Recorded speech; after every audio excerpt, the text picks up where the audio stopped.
말씀 디모데전서 6장 11절부터 16절까지 말씀 교독하겠습니다. 341면 342면 되겠습니다. 오직 너 하나님의 사람아, 이것들을 피하고 의와 경건과 믿음과 사랑과 인내와 온유를 따르며 믿음의 선한 싸움을 싸우라. 영생을 취하라. 이를 위하여 네가 부르심을 받았고 많은 증인 앞에서 선한 증언을 하였도다. 만물을 살게 하신 하나님 앞과 본디오 빌라도를 향하여 선한 증언을 하신 그리스도 예수 앞에서 내가 너를 명하노니, 우리 주 예수 그리스도께서 나타나실 때까지 흠도 없고 책망받을 것도 없이 이 명령을 지키라. 기약이 이르면 하나님이 그의 나타나심을 보이시리니 하나님은 복되시고 유일하신 주권자이시며 만왕의 왕이시며 만주의 주시요 오직 그에게만 죽지 아니함이 있고 가까이 가지 못할 빛에 거하시고 어떤 사람도 보지 못하였고 또 볼 수 없는 이시니 그에게 존귀와 영원한 권능을 드릴지어다. 아멘. 아멘 아멘 아멘. 예. 에베소 교회의 목회자인 디모데를 향해서 권면하는 아주 강력한 말씀이기도 하지만, 디모데도 성도잖아요, 그죠? 디모데도 성도였고 하나님 주신 직위가 이제 목회자인 거죠. 하나님의 양떼들을 하나님 나라까지 인도해 가는 진리를 선포하고 가르치는, 그렇기 때문에 목회자도 성도입니다. 첫째, 성도가 돼야 돼요. 목회자가 되기 전에 성도가 돼야 돼. 목회자 정도 되려면 성도가 먼저 돼야죠. 생각이 성도여야 하고, 마음이 성도여야 하고, 삶이 성도여야 하고, 그 다음에 삶이 목회자여야 하고, 마음이 목회자여야 하고, 모든 것이 사명자다워야 합니다. 그래서 오늘 이 말씀이 나는 목회자도 아닌데요, 왜 디모데에게 주는 편지를 제가 읽어요? 아니요, 성도된 이들은 이렇게 살아야 합니다. 디모데도 성도가 먼저거든요. 우리도 성도가 먼저죠. 그런데 먼저 보면 11절에 보면 오직 너 하나님의 사람아, 그것은 그 사람의 특징을 지칭하는 것이고 그 사람의 위치를 지칭하는 거죠. 여러분은 누구십니까? 하나님의 사람입니다. 마귀의 사람 아니죠? 마귀의 조종받는 자가 아니에요. 그러니까 우리도 하나님의 사람입니다. 네, 특히 저는 성령의 사람으로 불리우는 것을 참 기뻐합니다. 성령의 사람이라는 것은 뭔가 다른 거예요. 어떻게 다를까요? 저분은 기도하는 분이야. 저분은 하나님의 음성을 듣고 분별하는 분이고, 저분은 함부로 할 분이 아니고, 저분은 분명히 하나님의 말씀에 근거하여 일하고, 근거하여 행동하고, 근거하여 무엇인가를 추구한다라는 것을, 또 성령께 순복되어져 있다는 것을 특징 지어주는 것이 성령의 사람이거든요. 그러니까 성령의 사람, 그러면 첫째는 자기 자아를 십자가에 내려놓은 사람이에요. 자아가 죽은 사람.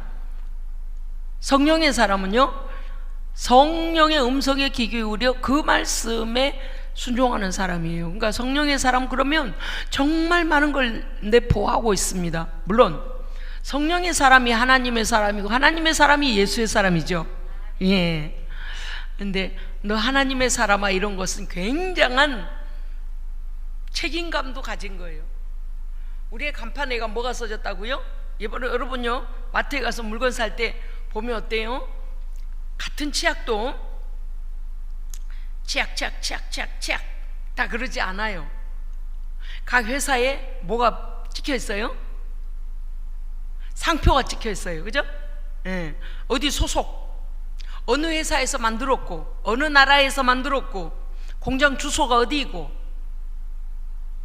치약의 역할을 하는 그것이 성분이 비슷비슷해도 어디 거라는 것이 달라요. 그래서 우리는 고급지고 좋은 것을 사용하려고 할 때 그 대가가 조금 더 높아도 그만큼 지불하고 그걸 사용합니다. 구매합니다. 그죠? 예. 어제 우리 고건사님 방문해서 이제 우리 오전사 부부가 이제 옷을 한 벌 사드렸어요. 여행하는 내내 잊어먹었다가, 정직한 표현입니다. 잊어먹었다가 공항에 와가지고 암만 해도 마음이 불편한 거예요. 자꾸 마음이 걸리고, 이제 여행을 나갔다고, 국외로 나갔다고는 했는데 연세 많은 분이 계속 이제 기도하고 기다리고 계실 텐데, 다녀왔습니다.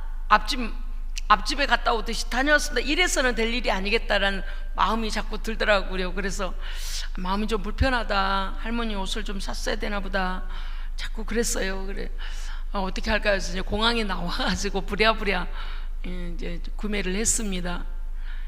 근데 사이즈가 아주 적은 사이즈는 안 되잖아요. 그래서 이제 좀 큰 걸로, 좀 중간 거로 이렇게 하는데 보니까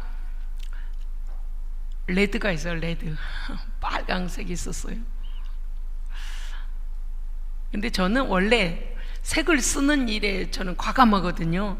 제가 뭐 노랑을 입든지 빨강을 입든지 까망을 입든지 뭐 그런 것에 제 마음에 되겠다 싶으면 되는 거니까, 남들이 뭐라 하지 이런 거에 별로 신경을 쓰지 않고 제가 자신감 있게 그렇게 입거나 사용하거나 이렇게 합니다. 그렇기 때문에 빨강 옷을 한 벌을 사다 드렸어요. 어제 저녁에 아내 가서 갈아입고 오십시오 그랬더니 갈아입고 나오셨는데 너무 좋아하시는 거예요. 정말 신기하다. 그냥 제가 그 옷을 구매할 때, 목사님 어느 걸로 할까요? 그러면서 살구색 같은 약간 핑크 계열의 주황 계열의 옅은 색하고 거기에 체리핑크 같은 빨강이 이제 원 레드 있잖아요. 그거하고 이렇게 같은 사이즈가 있었어요. 근데 거의 뭐 자주 입게 되는 건 살구색 그런 거잖아요. 그래 별로 튀지도 않겠더라고요. 잠깐 동안은 기쁘겠죠. 근데 생기 있게 좀 빨강으로 해놓어도 괜찮겠다 해가지고 빨강 웃돌이에 빨간 바지에 막 수가 노잉해진 걸 했는데요. 참 좋아하시는 거예요. 아마도 안에서 입어보시고 혼자 먼저 거울을 보신 것 같아요. 거울 보셨나니까 봤다 그래요. 그래서 수가 놓여 좋고 뭐 이러면서 요보다 약간 날이 쌀쌀할 때도 입기 시작하면 되겠다 싶은데, 계속 제가 그렇게 말하면 뭐라고 하냐면 지금부터도 입고 그 말씀을 자꾸 하시더라고요. 그러면서 계속 하시면 나는 어두운 색은 안 어울려.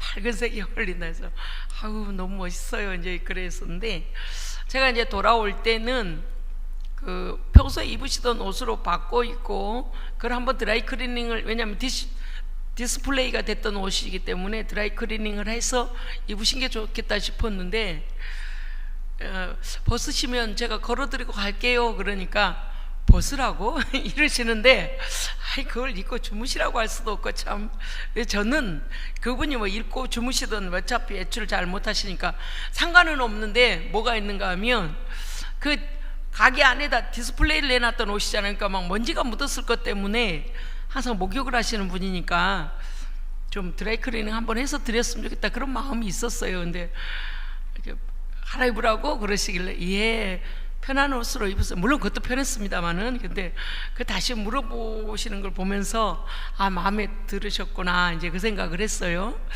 여러분, 조금 전에 제가 말씀드렸습니다. 같은 물품이라도 어느 회사에서 나오고 어느 회사가 만들었다는 걸 찍을 때에 그 회사의 상표나 이름을 붙여놓지요. 맞습니다. 우리는요 똑같이 세상에서 걸어다니고 우리의 활동 영역들이 있지만 우리에게는 보이지 않는 간판이 하나 더 있습니다. 뭘까요? 하나님의 사람입니다.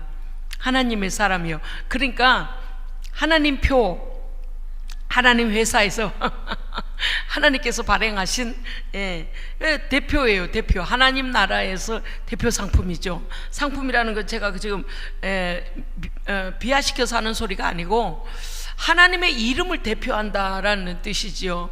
굉장히 중요합니다. 바울이 디모데에게, 디모데야 그렇게 부를 수도 있습니다. 그런데 너 하나님의 사람아, 그리고 거기다가 뭐라고 하냐, 오직을 붙였어요. 오직. 너는 명칭이 하나님의 사람이다. 세상 사람보다 더 거룩해야 하고, 세상 사람과는 달라야 하고, 또 하나님 부르심 받은 자이고 하나님의 사명을 받은 자이다 라는 것을 그 명칭 앞에 붙인 거죠. 왜 그랬을까요? 그 당시에 거짓된 거짓 교사들이, 부패한 거짓 교사들이 교회에 문란하게 온 성도들의 신앙을 더럽히고 그들을 헷갈리게 했습니다. 그래서 지금 바울은 디모데를 통해서 뭘 하냐, 교회의 거룩성을 지키라는 겁니다. 교회는요 거룩이 생명이라고 말씀. 저는요 이 본문을, 제가 좀 멍청하거든요. 굉장히 어떤 때는 영특하고 막 굉장히 깊이 성경을 파는데도 그렇게 멍청할 수가 없어요. 근데 제가 왜 그걸 늘 깨닫는가 하면은요, 성령께서 오전 설교, 오후 설교를 갖다가 딱 같은 맥으로 놓고서 막 저는 어떤 때 하나님 어떻게 해야 돼요? 어떻게 해야 되고 막 성경을 계속 이렇게 파고들고 읽잖아요. 그런 중에 하다 보면 그때까지도 못 깨달아요. 그러다가 본문을 주신 것을 보면서 준비하다가 또 깨달아요. 성령께서 이걸 이렇게 해서 이걸 이렇게 이 선상에다 놓으셨구나. 오늘은 어떻습니까? 교회의 거룩성입니다. 교회의 거룩성이에요. 성경에 뭐라고 돼 있어요? 큰 집에는 큰 그릇도 있고 은그릇도 있다 그랬어요. 그렇죠? 그런데 깨끗해야 하나님께 쓰임 받는다 그랬습니다. 맞습니다. 교회도 마찬가지예요.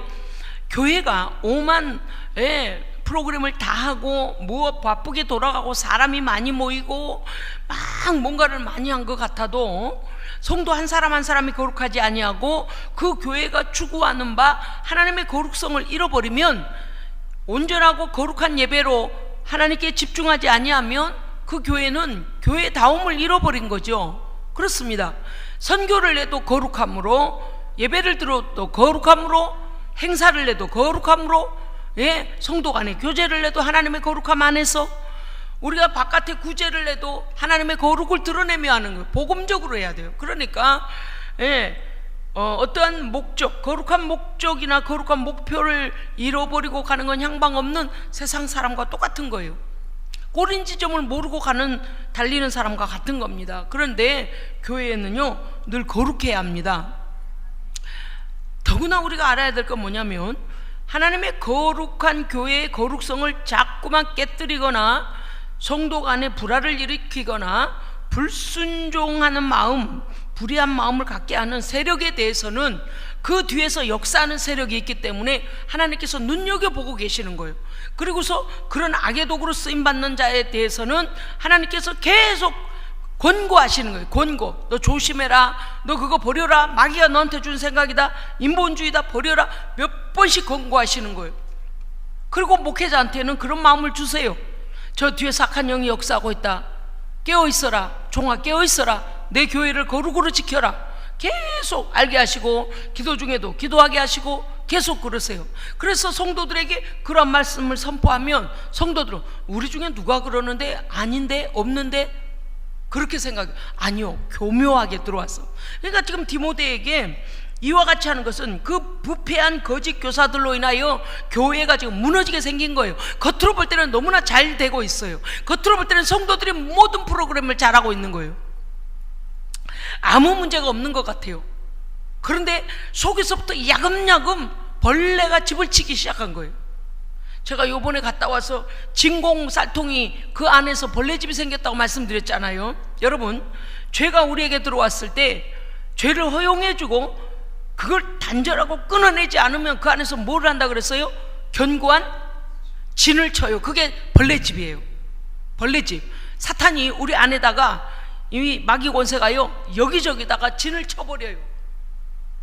성령의 다스림을 받지 못하게 만들어요. 그렇기 때문에 우리는 어떻게 해야 돼요? 성령의 검으로 벌레집을 쳐내야 됩니다. 쳐내야 돼요. 오늘 거짓된 이 부패한 자들이 들어와서 교회를 어지럽힐 때에 그 하나님의 거룩한 교회의 거룩성을 지키기 위하여서 너 하나님의 사람아, 너 뭐 해야 되는 줄 아느냐? 교회를 거룩하게 지키라는 거예요. 그러면 뭘 해야 될까요? 그 실상을 밝혀서 부패한 자들의 실상을 밝혀 내어 쫓으라는 거예요. 그들은 그 조용히 숨어서 성도들 뒤에서 그들을 조정하기 때문입니다. 그 다음에 뭐라고 했냐? 앞절에서 보니까 자족하라 그랬습니다. 자족. 오전에도 말씀드렸습니다만은요, 사람들은 어떤 기준을 정해놔요. 예를 들어 이런 거죠.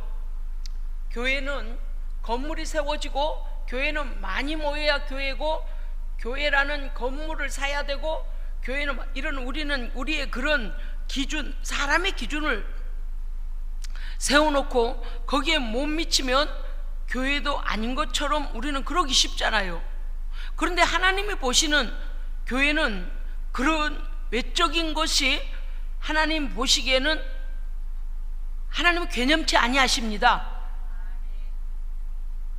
120명이 마가다락방에 모여서 하나님 앞에 온전히 기도할 때 거기가 교회입니다. 그때부터 시작된 거예요. 에베소에 들어갔을 때에 안식일에 믿는 자들을 모아놓고 말씀을 증거해야 하는데 건물이 없어요. 당연하죠.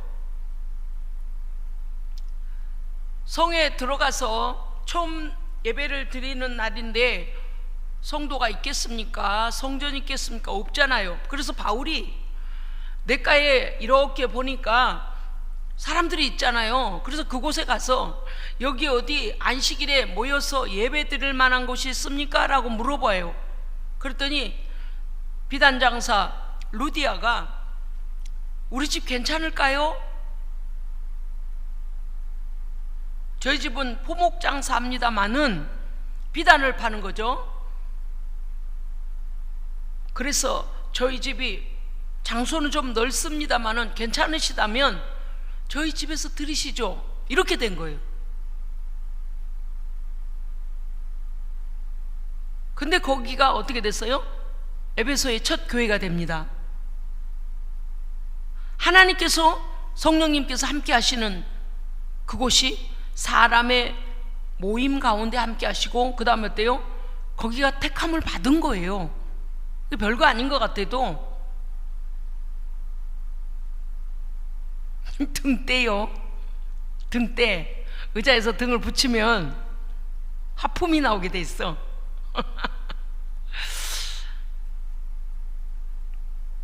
기억하셨죠? 에베소 교회가 그래서 하나님을 사모하고 그 예배를 사모하는 자들이 모여지고 또 말씀을 전할 사도가 그곳에 왔고 하나님께서 그곳에 계심으로 첫 예배 처소가 교회가 됩니다. 그러니까 오늘 목회자에게 또는 우리 성도들에게 뭐라고 말씀하시냐면 부패에 넘어가지 말고 진리로부터 벗어나지 말 것과 그들의 미혹하는 소리에 귀 기울이지 말라는 거죠. 그 다음에 물질의 탐욕에 넘어지지 않도록 자족하라 라고 합니다. 여러분, 하나님은 우리에게 주시는 모든 것에 감사해야 합니다. 사실은 우리 힘으로는 아무것도 할 수가 없어요. 하나님이 힘 주시기 때문에 가능한 것들입니다. 오늘도 밥 먹고 국수 먹고 막 그래 감자 먹고 그러는 제가 하나님께 감사했어요. 하나님 감사합니다. 모든 게 감사합니다. 마찬가지입니다. 하나님께서 우리에게 허락하신 것이 때때로는 고통이 오거나 어려운 것일지라도 그로 인하여 감사하면 그 고통에서 벗어날 수 있습니다. 즉 고통도 이길 수 있습니다. 고난을 이길 수 있다는 거죠. 자, 너는 하나님의 사람이다. 이걸 강조하고 있습니다. 그것은 너는 하나님의 명예를 걸고 하나님의 영광이 너를 통하여 나타나야 한다는 것이고 하나님 앞에 부끄럽지 않도록 하나님의 사람으로 살피며 살라는 것이죠. 어디서든지 말이죠. 맞습니다. 제가 오늘 아침에 지하에서 차를 타다가요 이 생각했어요. 혹시 그 소년이 오늘 아침에도 자전거를 타고 돌고 있으려나?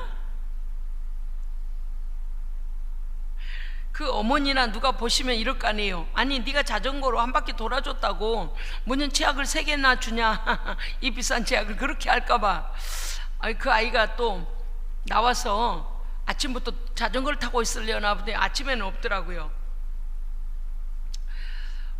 성도의 삶은 하나님의 사람으로 합당해야 하는데 어디에서든지 누구를 만나든지 어떤 일을 하든지 무엇을 먹든지 뭘 추구하든지 하나님의 사람다워야 합니다.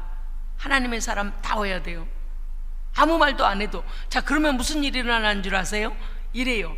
상대방에서 당신 종교가 무엇입니까? 라고 물어봐요. 왜냐하면 제가 기독교인입니다 라든지 제가 예수님을 믿습니다, 하나님을 믿습니다 라든지 이렇게 하면 역시나 그래요. 역시나 뭔가 다르다고 생각했습니다 라고 해요. 그게 바로 하나님의 영광이라는, 하나님의 사람이라는 간판이 보이지 않게 우리의 삶 속에서 나타나는 겁니다. 네, 그걸 말하는 거죠. 피할 것들을 먼저 말해 주었는데 11절에 보니까 이것들을 피해라. 11절 오직 너 하나님의 사람아 이것들을 피하라 그랬습니다. 피한 게 앞에서 피해야 될 것이 나온 게 뭔가 하면은 진리를 대적하는 거짓된 교사들과 이단과 세속화와 탐욕과 무욕과 성욕과 이 모든 것, 즉 마귀로부터 발현되어지는 모든 악한 것들을 피하라는 거예요. 요셉이요, 피하지 않고 정면 도전을 했으면 당했을지도 몰라요. 그래서 요셉은 피했습니다. 그 죄의 자리를 피했습니다. 그 다음에 하나님의 사람은 무엇을 따라가야 하는가? 피할 것에 대해서는 진리를 대적하고 하나님을 대적하는 모든 세력들, 그 다음에 세속화, 그 다음에 탐욕, 무욕, 성욕, 이 모든 것들을 피하고 버리고 단절하고, 그 다음은요 따라야 할 것들이 무엇이라고 했습니까? 의와 경건과 믿음과 사랑과 인내와 온유입니다. 아멘. 이런 것들은요 우리가 행할 때에 그들이 먼저 알아봐요.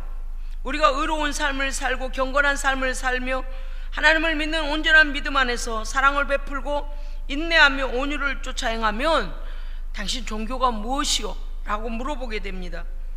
즉 이런 것이 하나님의 사람임을 드러내는 덕목들인 거죠. 12절에 보면 그 다음에 뭘 하라고 했습니까요? 12절 읽어주세요. 시작.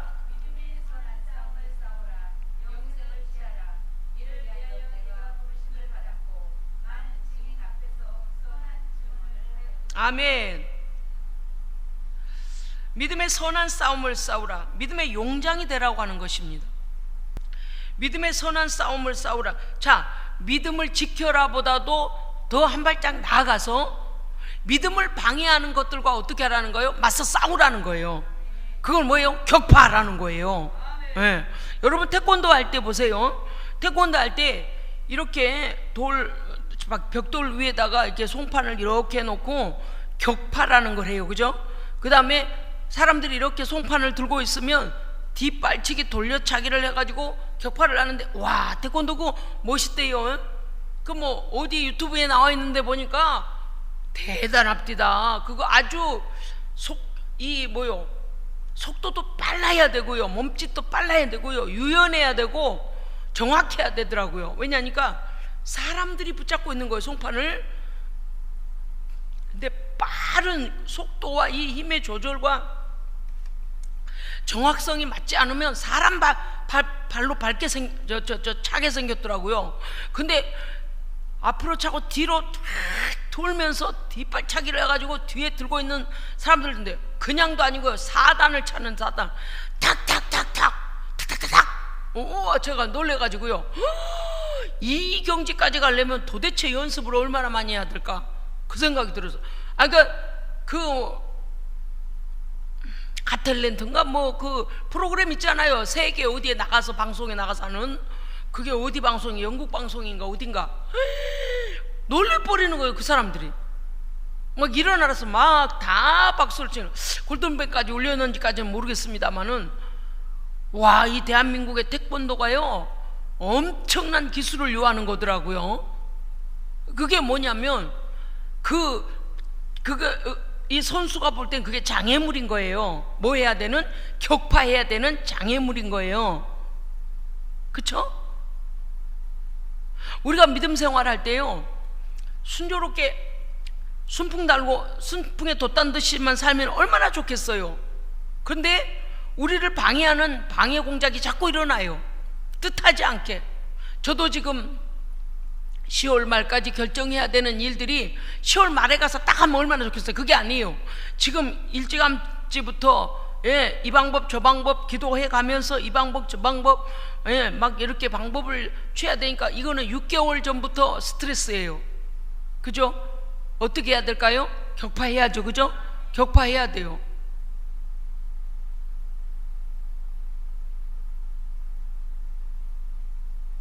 저 혼자요? 아니요. 우리 모두 다 같이요. 같이 해야 돼요. 그러나 우리의 마음속에 하나님께서 할 것입니다라고 손을 놓고 있으면 안 됩니다. 적극적으로 기도하고 작정하고 기도하고 금식하고 기도하고 방법도 우리는 어떻게 해야 돼요? 추구해야 돼요. 그 선수가 뭐 가만히 있으면 뭐 되겠지? 아니요. 자기가 발로 기술을 익혀가지고요 수없이 연습을 하고 그 송판들을 타다닥닥닥닥 찍어서 하여간 8장인가 12장을 깨는데 기가 막힙니다. 한 어디까지 쭉 뛰어오르면서 탁탁탁탁 이렇게 오는데요, 송판들이 다 깨져가지고 막 거기에 허옇게 떨어지는데 와 그랬어요. 제가 와 칭찬받을 만하다. 우리의 믿음 생활도 마찬가지예요. 어떤 경우는 한 가지 문제가 일어나기도 하지만 막 서너 가지가 막 우리를 이렇게 막 문제들이 올 때도 있잖아요. 어떻게 해야 할까요? 깨어 하나님께 기도해야 되죠. 그 다음에 믿음의 선한 싸움을 싸우며 나가라 그랬잖아요. 그러니까 믿음 안에서 해결해야 됩니다. 그 문제를 해결하겠다고 믿음을 떠나거나 악한 방법을 따라가거나 마귀가 주는 방법을 따라가면 안 되는 거예요. 믿음의 용장이 되으라고 하며 올바른 믿음을 계속 지키며 꺾이지 않는 불굴의 노력을 다해라. 그러니까 이게 이제 그렇게 하다 보니까 아주 예민해져요. 어떻게 해야 되면 믿음 안에서 또 어떻게 해야 하나님의 영광을 위하여 어떻게 해야 계속 유지하고 어떻게 해야 이렇게 할까라는 이제 우리가 그런 생각을 하게 됩니다. 그렇지만 말씀과 기도와 행함으로 우리는 꾸준히 이 일을 유지해야 합니다. 믿음의 선한 싸움을 싸워가야 돼요. 그러니까 보세요. 여러분 처음에 우리가 예수 믿을 때는 어땠습니까요? 여기서 예수 못 믿게 하려고 저기서 교회 못 가게 하려고 방해꾼들이 엄청 역사를 해요. 그런데 어쩌고 저쩌고 온갖 방법을 다 동원해도 끄떡하지 않고 내가 다른 건 못해도 하나님 앞에 예배 드린 것만큼은 내가 고수한다, 이것만큼은 양보 못하다 그러고 지금까지 선한 싸움을 싸우니까 뭐라 그래요? 졌어 저것들이. 그죠? 이제 방법을 하다 못하니까 그래 못해보겠다 지금 손 든 거예요. 할렐루야. 그래서 제가 오늘 오전 예배 마치고 그랬잖아요. 승리하셨습니다 라는 거 바로 그런 의미를 가지고 있는 거예요. 왜냐? 지금은 어때요? 우리가 예배가 자유해졌잖아요. 무슨 뜻인가 하면은요, 각자가 믿음 안에 서려고 하면요 어떤 때는요 부드럽게 접근을 해요. 아니 오늘 예배 가지 말고, 아니 이건 이러지 말고, 아니 예배가 중요하지 않아 그러면서 카드를 내놔요. 이 모임이 더 중요해, 이 여기가 더 중요해, 이게 더 중요해, 이게 더 급해 막 이러면서 마귀가요 우리를 넘어뜨릴 방해 송판을 갖다가 막 앞에다 가려요. 그래서 우리가 어떻게 해요? 다 격파하고 여기까지 온 거예요. 아멘. 그랬더니 믿음의 선한 싸움이 쌓여지고 그 경건이 쌓여지고 승리했더니 이제는 마귀 어땠어요? 손을 대지 못합니다. 그러니까 이런 높은 지경까지 와버려야 돼요. 그래서 제가 조금 전에 태권도 고단자들의 고수들의 그 마지막 그 막 송판 깨고 막 다 깨뜨려 버리고 하는 걸 보면서 야 고수다, 제가 그 말씀을 드린 겁니다. 여러분 우리가 그 다음에 말씀해 보면 이렇게 되어 있습니다. 영생을 취하라, 이를 위해 네가 부르심을 받았고 선한 증거를 증거하였다라고 했습니다. 여러분 영생은요 예수 그리스도 오시는 날 예수 하나님 나라 영원히 들어가는 것도 영생이고요, 또 오늘 영원한 생명을 누리고 사는 것, 이것이 영생입니다. 아멘요. 왜? 지금 나도 나고, 예수님 오셨을 때 예수님 앞에 서게 된 나도 나고, 판결 나서 어떤 이는 영원한 형벌로 들어가고 어떤 이는 영생으로 들어가잖아요. 그러면 영생으로 들어간 나도 나예요. 그러면 그 영생은 그때만 맛봅니까? 아니요, 지금도 맛봐요. 왜일까요? 여러분, 하나님은요 지금 우리 안에 하나님 나라가 임했습니다. 그래서 날마다 승리를 맛보는 거예요. 하나님께서 역사하시는 모든 일은 우리에게 간증이 되어지고요, 우리의 믿음을 더 어떻게 해주실까요? 강하게 하시는 거예요. 하여간 하나님 나라를 경험하는 간증이 많을수록 우리의 믿음이 강해지는 거예요. 그럼요. 왜? 하나님께 대한 신뢰가 더 높아지기 때문이죠. 영생을 취하라는 것은, 이 영생은 우리가 마지막 때 들어갈 장소적 개념과 그 다음에 그 하나님의 통치의 개념, 하나님의 통치 아래 완전히 들어가는 악의 세력이 완전히 패하고 형벌의 두 번째 사망에 던져져 버리는 그 통치의 개념도 우리는 하나님의 통치 아래 들어갑니다. 그러니까 그 통치의 개념도 있고, 그 다음 질적 개념이 있다. 그러니까 영생이라는 것은 오늘도 여러분 우리의 삶이 어떤 갯벌 같고 그냥 모래밭 같고 돌짝밭 같아도 예수 그리스도로 인한 기쁨과 평강이 내 안에 있으면 나는 영생의 나라를 가진 자요, 영생을 누리는 자입니다. 지금도 누리고 사는 거요. 어떤 사람은 죽어봐야 알지, 그 사람 구원에 확신이 없는 사람이에요. 저는 그렇게 생각해요. 왜? 영생의 나라의 주인이 누구신데요? 하나님이시잖아요. 하나님이 지금 나와 함께 계시면 지금 하나님의 역사가 내게 일어나야죠. 지금 누려야죠. 지금 온 세상의 주인이시면 내 삶의 한 걸음 한 걸음을 하나님이 함께 하시는 증거가 나타나야죠. 그런데 그게 마지막 날에 나의 영생이잖아요. 그럼 지금 함께 하는 거예요. 하나님의 통치가 지금 이루어지는 거예요. 그래서 영생은 질적 개념입니다.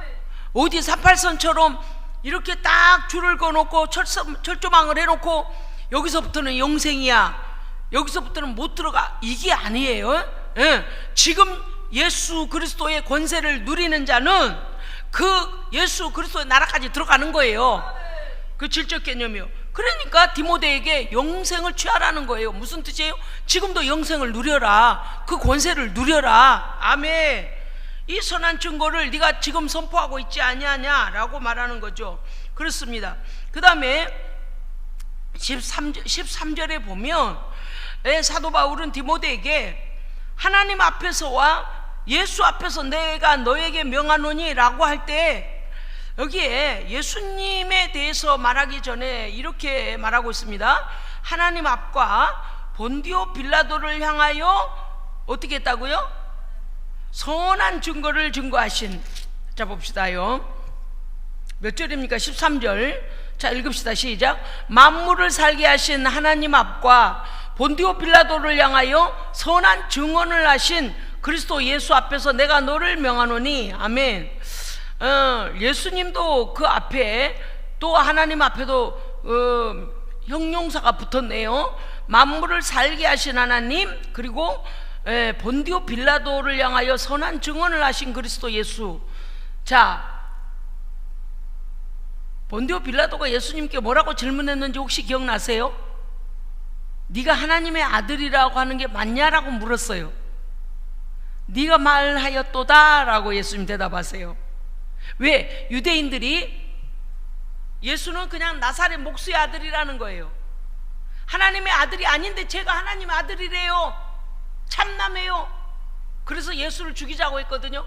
근데 이 본디오 빌라도는 로마 법에 의해서 예수를 죽이라고 하니까 죄를 찾지 못했다 그랬어요. 그렇죠? 나는 죄를 찾지 못했다. 그래서 너희들이 너희의 법대로 해라 그러고 유대인들에게 예수를 넘겨요.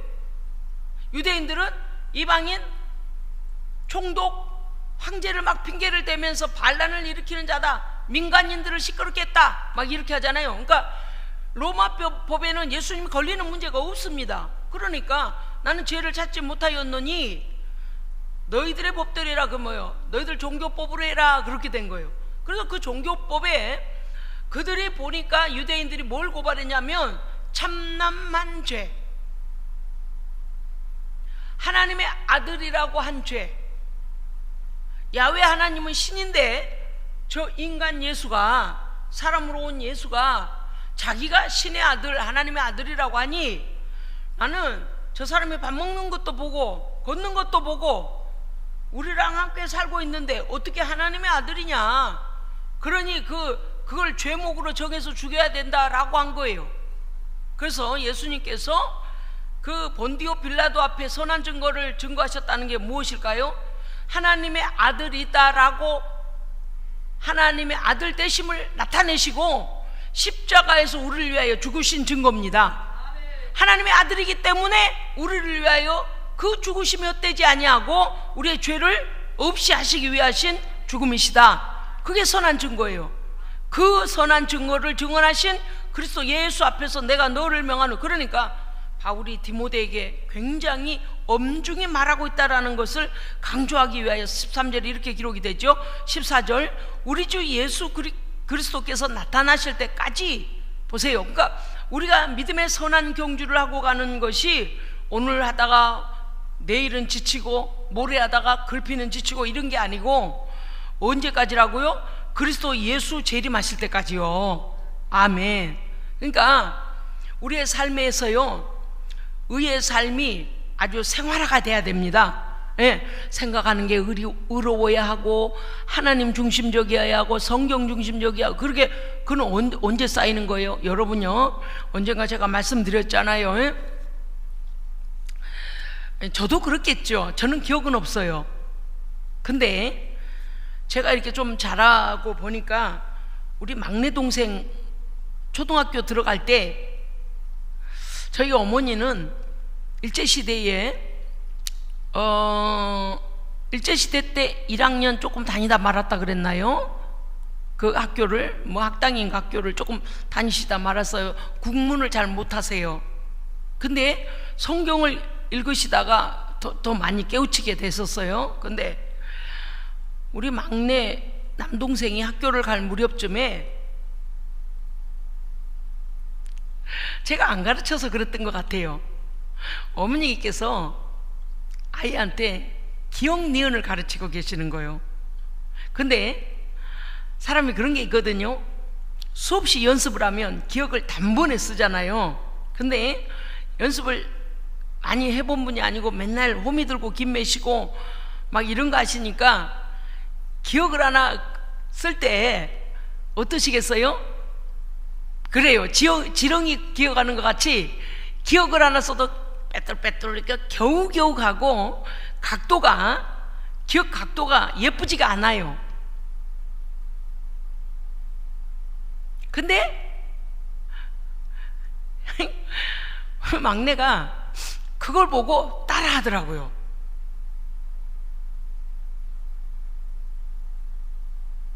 그러면 어머니의 기억 각도가 삐뚤빼뚤해가지고 요래 오니까 이 아이도 기억은 그렇게 써야 되는 줄 알더라고요.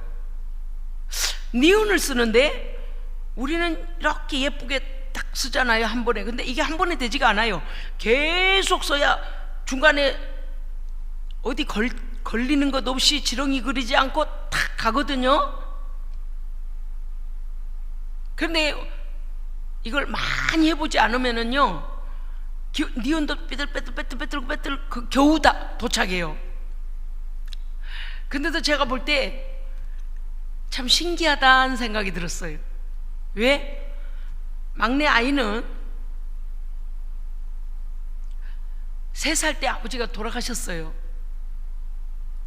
3살 때 아버지 소천하시고 유일한 교사가 어머니셨으니까 어머니께서 기억니은을 가르치시잖아요.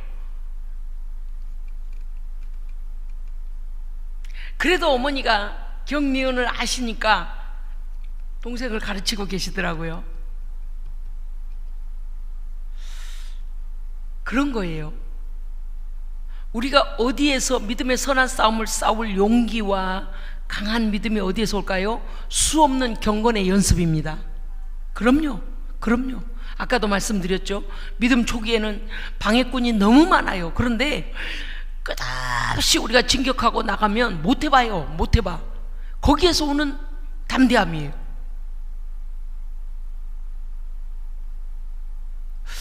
오늘 디모데도 마찬가지거든요. 내가 하나님 앞에서, 예수 그리스도 앞에서 너에게 엄중히 명하니 그리스도 재림할 때까지 흠과 티가 없이 흠과 책망받을 것이 없도록 내가 지금 말하는 이 명령들을 지켜라. 아멘. 근데 어때요? 제가 설교 준비하다 그 생각 들었어요. 사람이 한 번 말하면 딱 입력이 돼가지고 영락없이 그렇게 살면 얼마나 좋을까. 근데 그게 안 돼요. 신기하게요. 예배드리고 엘리베이터 타면서 다 잊어먹어. 나가면서 잊어먹어요. 주중에 여러분 몇 번이나 기억하십니까? 저는 새벽마다 기도하기 때문에 새벽이면은 그 말씀을 다시 또 상고해서 기억하고 또 하나님께 그 말씀을 가지고 또 기도합니다. 그래서 그걸 또 한쪽에서 보면 뭐냐면 그 말씀을 되새김질하는 거예요. 예, 손은 되새김질 하잖아요. 되새김질하는 거예요. 말씀을 다시 기억하고 다시 거기에 나를 접목시켜서 내가 그렇게 살고 있는가, 그 명령을 따라 살고 있는가. 그런데 그러한 말씀을 계속 어떻게 했냐, 주님 오실 때까지 명령을 지키라는 것입니다. 15절 보면요, 네가 그와 같이 약속의 말씀을 지키고 그 명령을 지켜 행하면 하나님이 나타나실 때가 온다. 그때가 바로 그리스도 재림의 때다. 근데 너를 평가해 주실, 자 이제 말씀이 앞에부터 뒤에까지가 딱 맞아떨어질 거예요. 왜? 맨 앞에 어떻게 했다고요? 오직 너 누구야? 하나님의 사람아. 그렇게 시작했죠. 하나님의 사람아 그렇게 시작했는데 15절에 보면 하나님이 나타나실 때가 오는데 그 하나님이 누구시냐? 하나님은 복되시고 유일한 주권자시고 만왕의 왕이시고 만주의 주이시다. 그러니 하나님의 사람답게 살라. 그렇게 결론이 나는 거예요. 우리는요, 그리스도인들은 이기적인 사람이 아니고 이타적인 사람입니다. 그러면 남이 나한테 아우 너 이기적이야 그러거나 말거나 우리의 마음 자세는 이타적이어야 돼요. 누군가에게 젓가락 하나라도 좀 짝을 맞춰서 더 줘야 되고, 한 짝 있는 것까지 뺏어가지고 젓가락 한 모를 다 쓰지 못하게 하지 말고, 한 짝만 갖고 있으면 한 짝 더 붙여줘가지고 한 모를 다 쓰도록 도와줘야 하고, 2개 있으면 한 개씩 나눠 가져야 하고, 누가 어려움에 처했으면 도와줘야 하고, 그런 마음이 그리스도 정신이에요. 예, 그거는 예수께서 우리를 위하여 생명까지 주셨고, 하나님께서 당신의 아들도 주시고 뭐도 주셨어요? 하나님 나라도 주셨잖아요. 성령도 보내주셨잖아요. 약속의 말씀도 주셨잖아요. 그렇기 때문에 우리가 그렇게 베풀며 살 수 있는 뭘 갖고 있어요? DNA를 갖고 있어요. 그게 그리스도 정신입니다. 따라합시다. 그리스도의 정신. 그리스도의 정신. 네, 제가 요새 전에도 그랬지만요, 자주 등장해서 죄송하지만 좀 한 말씀 더 드릴게요. 이해해 주시기 바랍니다. 우리 오전사가 한 말 중에 제 마음을 기쁘게 하는 말이 딱 한마디 있어요. 물론 몇 마디 있겠지만은요, 장을 받아가 냉장고에다가 식료품을 넣어요. 과일도 이것저것 갖다 놓고 음료수도 사다 놓고 그래요. 그러면 저는 이제 잔소리를 시작하죠. 돈 아껴라, 꼭 필요한 거 사고 5번 생각해보고 소비하고 이래요. 그러다가 어떤 때는요, 이게 사다 놓은 것 중에서 얘가 먹으려고 샀나 그런 거 있잖아요. 자기가 어딘가 무엇 때문에 그걸 샀는데 다른 사람이 후딱 먹어버리면 나중에 찾을 거 아니겠습니까? 그래서 이제 물어봐요. 나 이거 먹어도 되니? 너 어디 특별히 필요해서 사다 놓은 건데 내가 먹어도 되니? 그렇게 물으면은요, 잡사요. 장난스럽게 말하지만 그 말 안에 보세요. 이렇게 말해요. 잡사요. 다 어머니 거예요. 다 어머니 거라니까요. 다 잡사요. 그 말이 장난스럽기도 하고 별거 아닌 것 같지만 마음이 벌써 와닿는 거예요. 아, 그런 마음이구나. 어머니 잡수고 남은 거 제가 먹을 테니 어머니 뭐가 필요한지 몰라서 제가 다 사다 넣어드리는 거예요. 잡사요. 다 잡사요. 다 어머니 거예요. 그 세 마디가 언제나 제 마음 가운데 있어요. 있어요. 그러니까 그게 뭔가 하면은요, 사람의 마음을 사는 일이 별거 아닌 것 같지만 참 선함에서부터 시작되더라. 용납에서부터 시작이 되더라. 그 작은 말 할 때 제가 아껴라, 신발도 그만 사고 뭐도 그만하고 맨날 그만해라 소리를 안 하려고 하는데도 자꾸 하게 돼요. 이제 젊은 사람들의 미래를 위해서 모으라고 하는 말인데 사실 모으라고까지 길게 말하지 않는 것 뿐이죠. 그런데 요번에 이제 대학원 학비가 부족하다고 20만 원만 좀 보내주세요, 딱 그 소리를 하는데 또 그게 생각났어요. 잡서요. 다 잡수세요. 다 어머니 거예요. 그 소리가 제게는 그래? 필요하니? 그럼 보내주고 말고. 왜 못 보내주겠니? 보내주고 말고. 딱 이렇게 되는 거예요. 우리 모든 성도들도 그러실 줄로 믿습니다. 그리스도의 정신은 이타적인 거예요. 남을 돕되 기쁨으로 돕는 거고요. 예, 소통할 때 기쁨으로 하는 거예요. 하나님의 사람은 그런 점이 다른 거예요. 오은영의 결혼지옥이라는 프로그램을 제가 그래도 프로그램 중에 몇 개 보는 중에 하나예요. 그 왜 그런가 하면 여러 형태의 그 부부들이 사는 모습들이 나오기 때문에 가끔 이렇게 보는데, 진짜 어떤 경우는요, 프로그램에 들어가서 내가 말해주고 싶을 때도 있어요. 그리고 자신들이 일상을 사는 모습을 영상으로 카메라 설치를 해서 찍어다가 거기서 같이 보고 앉아 있잖아요. 부부가 같이 앉아 있을 때 어떤 사람은 조금 깨달아요. 근데 어떤 사람은요, 여전히 똑같은 마음이 안 변해요. 왜 그럴까요? 보는 것에 대한 평가가 없어서 그래요. 더 나은 것을 본 적이 없거든요. 그러니까 자기들의 모습을 보고 뭐가 잘못됐나를 모르는 사람들도 있더라고요. 어떤 사람은 오히려 이렇게 말해요. 괜히 거기 나가가지고 부끄러운 모습만 보이고 나는 기분이 더 상했어. 그 선생님이 나보고만 잘못했대 이러면서 지적을 받고 그거는 이렇게 수정해야 됩니다 라고 하면 오히려 그 프로그램에 나온 것을 후회를 하는 사람들도 있더라고요.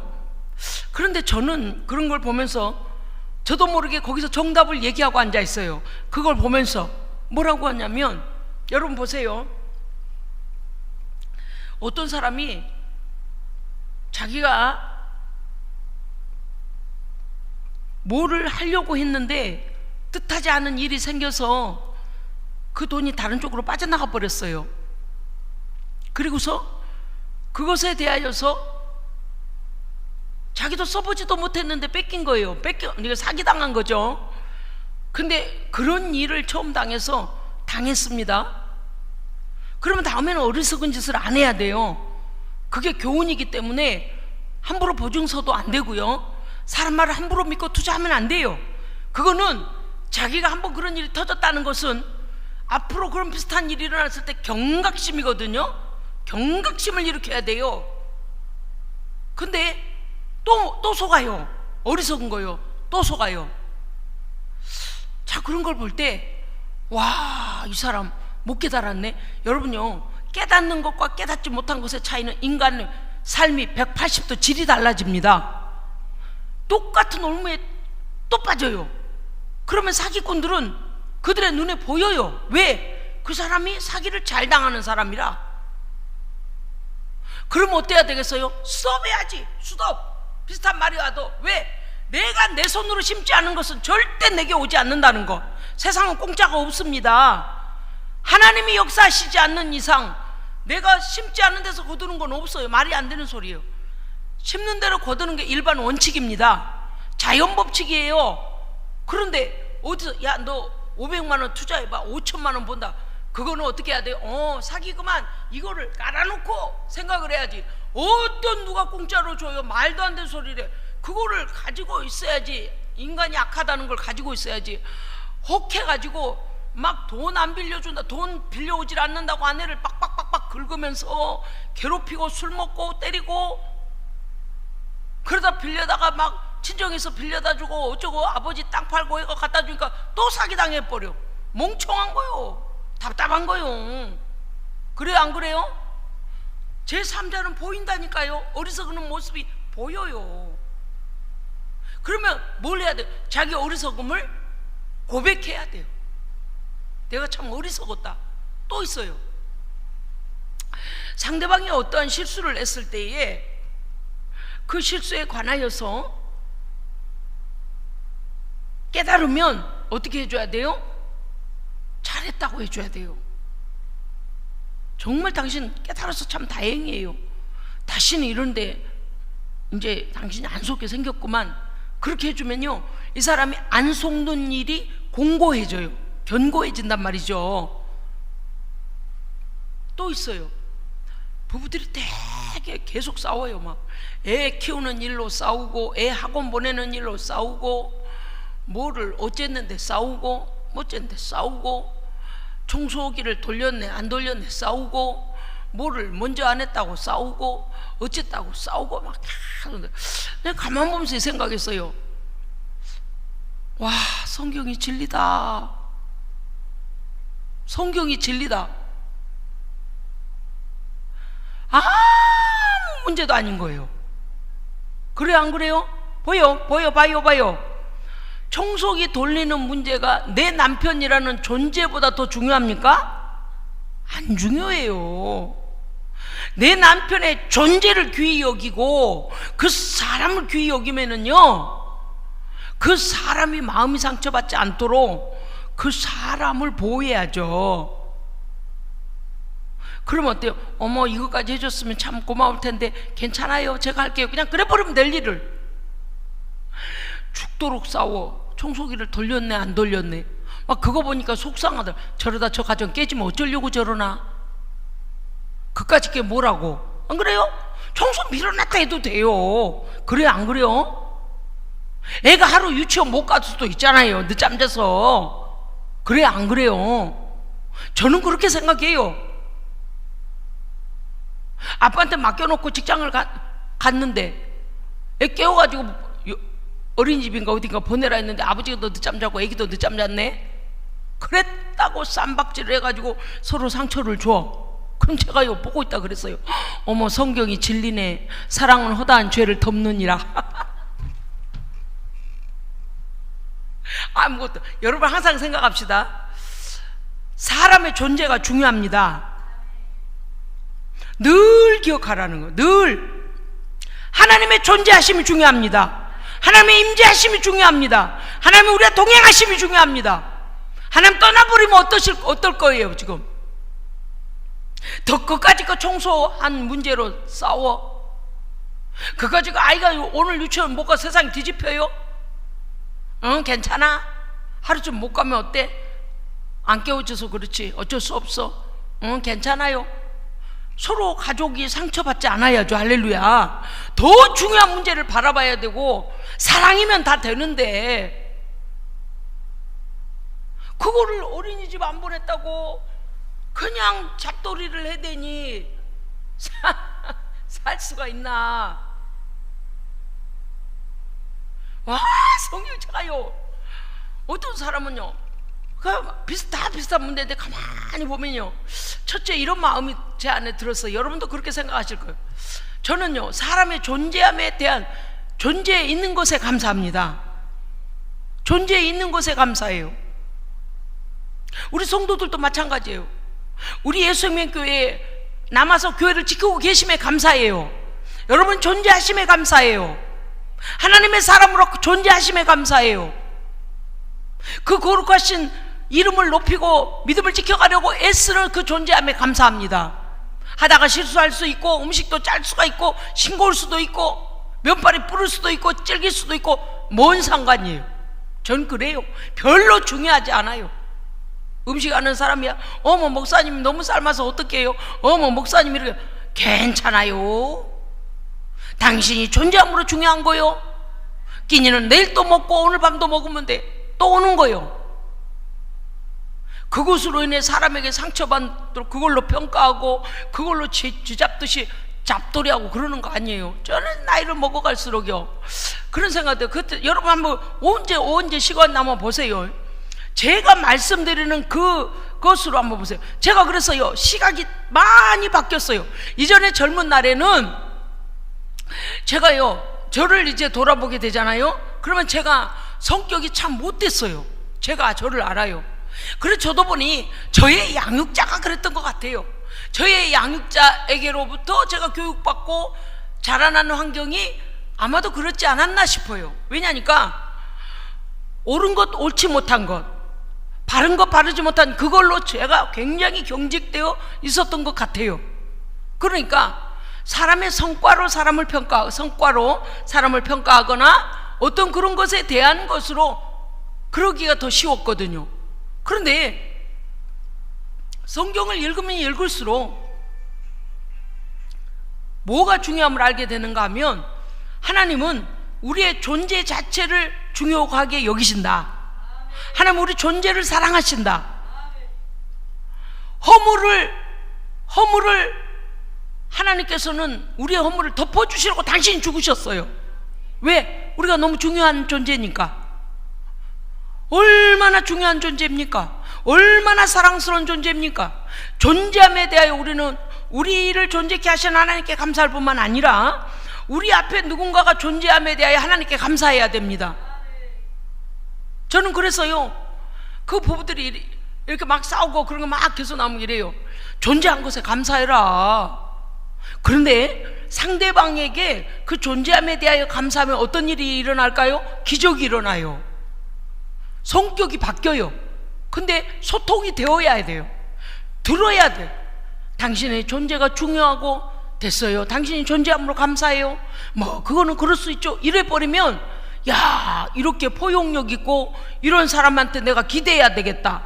이 사람을 내가 믿고 살아야 되겠다. 이런 마음이 오지 않겠습니까? 사사건건이 그냥 막 그렇게 하면 어떻게 돼요? 결론은 뭐예요? 나 너하고 못 살아 이렇게 나가는 거예요. 아니요. 성경적으로 돌아가면 잘못될 일이 없습니다. 예, 성경은요 사랑으로 시작하는 거예요. 우리의 죄 보여요. 허물 보여요. 실수하고 못난 거 보여요. 못된 것도 보여요. 그래도 성경은 어때요? 사랑하기 위하여 하나님이 먼저 우리를 사랑하셨어요. 그 사랑을 믿고 그 사랑 안에 거하라는 거예요. 그게 예수 그리스도의 사랑이에요. 그 예수 그리스도의 희생이에요. 그게 하나님의 사랑이거든요. 그래서 제가요 그 볼 때마다 그래요. 그 자녀를 양육하는 그 어떤 그 프로그램 있잖아요. 거기도 나올 때 이렇게 자녀들에 대해서 계속 너 이거 왜 이렇게 했어? 저거 저렇게 왜 그렇게 했어? 계속 그러는데 아이가 저도 나중에 깨달았다니까요. 그 아이가 부모의 관심을 받으려고 때로는 그렇게 하더만요. 일부러 컵에 물도 이렇게 넘어뜨려 보기도 하고. 근데 저는요 그 애들이 못돼서 그런 줄 알았어요. 아이고 쟤는 왜 못됐어? 가만히 있는 물컵 왜 잡아뜨려? 어머나 쟤는 아주 못됐네. 그렇게만 생각을 했거든요. 왜냐하면 정신 똑바른 애들은 그렇게 하리라 생각 안 한 거예요. 그러니까 둘 중에 하나다. 쟤는 정신이 나갔거나 이상하게 못된 애야 이렇게 생각했는데 그게 아니라는 거예요. 아동 전문가들이 그 심리를 들여다보면 관심을 끌으려고 한다는 거예요. 어른들한테. 그리고 사랑받기 위하여 결핍에 대한 그런 것이 나타나서 그렇게 된다는 거예요. 그러면 어머나 물 흘렸어? 아니야 그렇게 하면 안 되지. 그리고 그 아이에 대해서 다독거려주고 그 아이에 대해서 관심을 가져주면 그리고서 잘하는 걸 자꾸 칭찬해주면 아이가 관심 받으려면 잘하는 걸 더 잘해야 되는구나 이러지.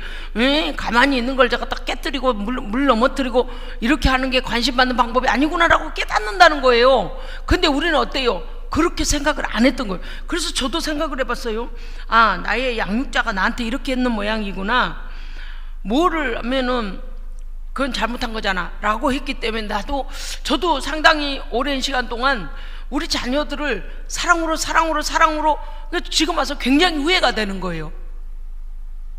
그럴 때마다 뭐 우리 아이들은 그 뭐 크게 그렇게 한 적은 없어요. 이제 잘하면 사춘기 때 막 반항을 해본 거죠. 근데 그게 관심을 받기 위한 건지도 몰랐던 거예요.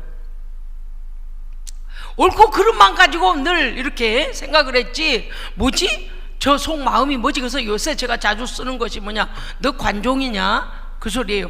관심 받고자 하는 네 심리가 있냐라고 자꾸 묻는 게 뭐냐면, 사람들 관심을 받으려고 자꾸 하는 거가 어릴 때 충족이 안 됐는가, 이제 그런 생각이 좀 있어서 제가 이제 물어보기도 해요. 근데 가만히 생각하니까 모든 사람에 대하여 그렇게 평가적인 입장에서 하다 보니 사랑이라는 그 하나님의 넓고 온화하고 따뜻하고 모든 것도 품어버리시는 그거를 가르치고 베풀고 그러한 것이 되기에는 나도 몰랐었구나 라는 걸 제가 알게 되거든요. 여러분요, 오늘 하나님의 사람아 라는 것은 오늘 인내와 온유가 들어있잖아요. 의와, 여기나 의와 경건과 믿음과 사랑과 인내와 온유가 들어있어요. 사랑하고 또 참아주고 부드럽게 포용해 주라는 겁니다. 그러니까 우리가 인생은요, 천국 갈 때까지 배우는 거예요. 그래서 이전보다는 더 우리가 더 온화한 사람 되기 원합니다. 그리고 나의 믿음은 내가 지켜야 돼요. 절대 그거는 양보하지 마라. 절대 마귀가 그 뒤에서 작용을 하면서 내가 예배 한번 빠지면 마귀야 부대가 박수를 쳐요. 내가 기도 한번 못 해버리면 마귀의 연대가 일어나 박수를 쳐요. 왜냐? 영적 세계는 무시무시하거든요. 그래서 별거 아닌 것 같아도요, 늦어도 달려오고요, 더워도 달려오고요, 추워도 달려오고. 할렐루야. 그래서 제가 오늘 예배 끝나고도 승리하셨습니다, 승리하십사 한 이유가 뭔가 하면, 우리 뒤에서 믿음을 지키지 못하도록 영적인 영역을 갖다 소멸시키려고 이 진을 치는 놈들을 잘 이기고 금요일에 와서 기도로 승리했고, 오늘도 예배로 승리했고, 하나님의 템플이 되어지고 거룩한 성전이 되어지고 승리한 거예요. 승리한 거예요. 맞습니다. 디모데에게 오늘 사도 바울이 뭐라고 했는가 하면, 오직 너 하나님의 사람만 존귀와 영원한 능력을 가지신 그 하나님의 오시는 그 날에 너에게 칭찬이 있을 것이다. 그렇습니다. 오늘 우리에게 더 나아가서 17절에 정함이 없는 재물에다 소망을 두지 마라 그랬어요. 여러분, 아침에 학개서 2장 8절 기억나시죠? 음도 내 것이요 금도 내 것이니 만군의 여호와의 말이니라. 근데 사람들은 뭐라고 한다고요? 은하고 금이 최고니라. 와! 어디서 썩은 벌레 날개 하나 구해가지고 서로 갖겠다고 난리가 난 거나 똑같다니까요. 재물은요, 생명 없어요. 인격도 없어요. 재물은요, 능력 없어요. 그런데 재물을 누가 쓰느냐에 따라서, 재물의 그 사용 용도에 따라서 재물이 쓰여지는 용도가 달라지는 거예요. 자, 보세요. 어떻게 바울은 이렇게 디모데를 권면했을까? 여러분 다시요. 6장 어디 갔어? 바람이 날아갔나? 다시요. 자, 보십시다요. 17절, 6장 17절, 정함이 없는, 거기서부터 읽어주세요. 준비. 17절 하반절이요. 시작.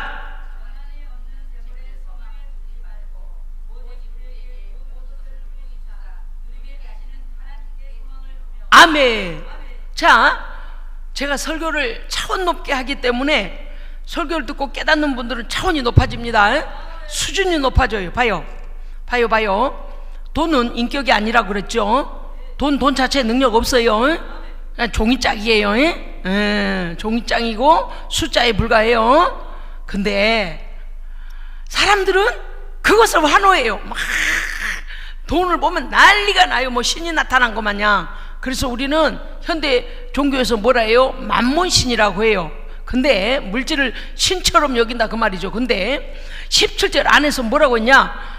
정함이 없는 재물에다 소망을 두지도 말아라. 돈에다가 너희 소망을 두지 말고, 그 앞에 뭐라고 돼 있다고요? 정함이 없는 재물이래요. 그죠? 형용사가 정함이 없는. 자, 그러면 이 돈은 어떻다는 거예요? 이 사람한테 갔다, 저 사람한테 갔다, 이쪽으로 갔다, 저쪽으로 갔다. 그 사용에 따라서, 사용처에 따라서 사람들 손에 오고 가고 한다는 거예요. 그래서 야는 지가 예를 들어 돈 자체가 나 이 사람한테 가만히 있을래, 이 사람의 동산이나 부동산이 되어줄 거야, 가만히 있을래, 이렇게 하는 존재가 아니에요. 그러니까 야는 그냥 팔려다니는 거예요. 늘 여기로 팔러 가고 절로 팔려 다니고 그러잖아요. 근데 사람들은 어때요? 그것을 잡으려고 인생을 팔아요. 그죠? 근데 희한하게 그것과 대조적으로 그 재물에다 소망을 두지 말고 어디다 소망을 두래요? 하나님께 두래요. 엄마? 어떻게 생각하면 기분도 나빠요. 목사님 왜 기분 나빠요? 아무것도 아닌 종이짝 같은 그 재물, 돈, 그거하고 전능하신 하나님하고 대조를 왜 할까? 여러분 그렇게 생각할 수 있잖아요. 근데 실제니까 사람들은 돈을 최고로 여기니까. 그래서 바울이 뭐라고 하냐? 너 실체를 알아야 한다. 실체는 뭐예요? 그 재물을 주시기도 하고 막아버리기도 하시고 망하기도 하시고 세우기도 하시는, 우리에게 후히 주시고 누리게 하시는 하나님, 그 돈을 사용하신 하나님, 그 돈을 보내기도 하시고 그 돈을 막아버리기도 하시고 망하게도 하시고 흥하게도 하시고, 아멘. 돈을 마음대로 하시는 분이 누구시다? 그 하나님께 소망을 둬야 돼요. 이게 진리예요. 근데 대부분 믿음 떨어지면 돈을 의지해. 믿음 떨어지면 하나님을 찾는 게 아니고, 엄마 내 통장에 돈 얼마나 있나? 돈 어디서 들어와야 되나? 얼마짜리 사업인가? 정신 차리시오. 나는 가만히 목회자로서 봐요. 근데 믿음이요, 성령 충만하고 기도 많이 하면요, 금방 전 세계를 복음으로 뒤집을 듯이 하나님의 영광을 위하여 살겠습니다, 하나님께서 하셨습니다, 감사합니다. 지정신이 아니구만. 지정신이 아니구만. 그게 뭐냐면 그리스도인으로서는 올바르지만 인간으로서 지정신이 들어가면 어떻게 또 돼요? 예배드리자 그러면 내일 어디 가서 못 가요, 졸려서 못 가요, 피곤해서 못 드려요, 기도 못 해요, 온갖 짓거리를 다 해요. 그러면 아이고 또 믿음 떨어졌구만. 그리고 입에서 돈 소리가 나와요. 근데 막 뭔가 설교 시간에 은혜 받고 기도하다가 성령이 빡 각성을 시키고 뭔가 깨달으면요, 내가 요번에 이렇게 했네요, 하나님께서 그렇게 하셨습니다, 이제 하나님을 위해 살겠습니다. 어쩌고 제정신이 나갔구만, 또 정신줄을 놨구만. 그게 정신이 올바른 건데 너무 짧으니까 제가 그렇게 비유를 하는 거예요. 그게 좀 쫙 계속되고 인생이 쫙 그렇게 살아야 되는데 꼭 오르락내리락 있더라 그 말이에요. 여러분, 하나님께서요, 은도금도 하나님 만군의 여호와가 은도금도 주인이에요. 우리는 은과 금이 주인 되면 안 돼요. 여러분 오늘 아까도 말씀드렸어요. 하나님께서요 사람을 살리기도 하고 죽이기도 하고 보내기도 하고 데리고 오기도 하고 하나님이 다 하시는 거예요. 어떤 시간들이 지나갈 때 우리는 때때로 이해가 안 되잖아요. 그러면 하나님 전능하시다면서 왜 손도 안 들고 계세요? 하나님 주무시고 계세요? 뭐하고 계세요 하나님? 막 우리가 의문스러워질 때가 있어요. 그게 왜 그러냐면 하나님의 그 깊은 뜻을 깨닫지 못해서 그래요. 그런데 그런 시간들이 다 지나고 나면 어때요? 엄마나 그 시간에 하나님께서 이걸 이렇게 하시려고 그렇게 하셨네 라고 고백되어지는 시간이 옵니다. 아멘. 여러분 금요일날 우리 금천에서 3차에서 오신 권사님이 어떤 말씀하신 거 여러분 들으셨을 거예요. 모든 것이 합력하여 예수생명교회 득이 되기를 원합니다. 이 시대 아이고 여기도 어렵다네요, 저기도 어렵다네요. 예, 어렵습니다. 그 어려움은 우리 교회가 어려움을 겪어내는 일에 득이 되게 하실 줄로 믿습니다. 그런 다음에는 정상으로 돌아가게 해주실 줄로 믿습니다. 저는요 그런 거예요. 참 어렵지만 믿음으로 생각의 차이라는 게 이렇게 중요한 거예요. 우리 교회를 이곳에 있게 하심에 감사합시다. 거룩한 예배를 통하여 생명의 말씀으로 나를 깨우심에 감사합시다. 금요일마다 막 하나님 앞에 부르짖고 기도하고 제한이 없이 기도하고 하나님께 이렇게 응답받고 하나님과 소통할 수 있는 교회를 만난 거 감사합시다. 시간마다 말씀을 들으면 어쩜 이렇게 헛소리가 하나도 없고 예를 든 것까지 간증이고 할렐루야 오마나 그래요. 은혜가 충만하면은요 목사님이 예를 들은다거나 간증을 하는 것도 은혜가 돼요. 그럼요. 이상하게 은혜가 안 되고 내 마음에 시험거리가 되려면은요 간증을 해도 가시가 되고 이상하게 말을 하면 나만 비판하는 것 같고 나만 몰아치는 것 같아요. 지금 말하잖아요, 그죠? 그러니까 이거는 뒤에서 마귀가 그러는 거예요. 야, 너를 목사가 공격하고 있지 않냐? 봐라, 목사는 너만 미워한다. 속지 마세요. 예? 속지 마세요. 저는요 성령님이 주시는 대로 하는 거니까 그럴 때는 목사를 미워하지 마시고 성령님 깨닫게 해주셔서 감사해요. 그냥 그러시면 돼요. 오전과 오후와 산송과 내 맘대로 못해요. 우리 아이들은 알아요.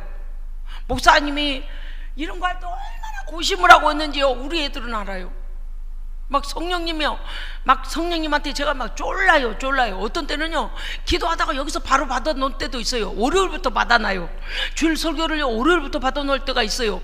그러니까 어떤 때는요 새벽 설교 노트 뒤에가요 주일날 설교할 본문이 나와 있고요 수요 예배 뒤에가 있고요 막 하나님 주신 대로 다 받아놔요. 뭘 예로 쓸 때까지 뭘 간증할 것까지 다 받아놔요. 어떤 때는요 토요일날도 안 나와가지고 막 들이들이 짤 때가 있어요. 여러분 하나님은 살아계십니다. 오늘 하나님께서 우리에게 알게 하시는 거예요. 뭐를 알게 하시냐? 우리의 소망은 하나님께 둬야 합니다. 아멘. 무슨 일을 만나셨습니까? 무슨 일의 정점에 계십니까? 하나님께 소망을 두시면 하나님께서 해결하실 줄로 믿습니다. 기도하겠습니다. 하나님 아버지, 정함이 없는 종이장 숫자에다가 우리의 소망을 두고 그게 눈에 없으면 그저 죽을 것처럼 하나님이 아니 계신 것처럼 안달부달하지 않도록 우리의 믿음을 하나님께 두게 하여 주옵소서. 우리의 소망도 하나님께 두게 하여 주옵소서. 우리의 사랑도 하나님을 근거로 하여 하나님을 사랑하고 우리의 주변에 있는 살아있는 사람들을 사랑하고 하나님 우리의 베푸신 은혜에 감사한 우리가 되게 하여 주시옵소서. 우리 구주 예수 그리스도 이름으로 기도합니다. 아멘.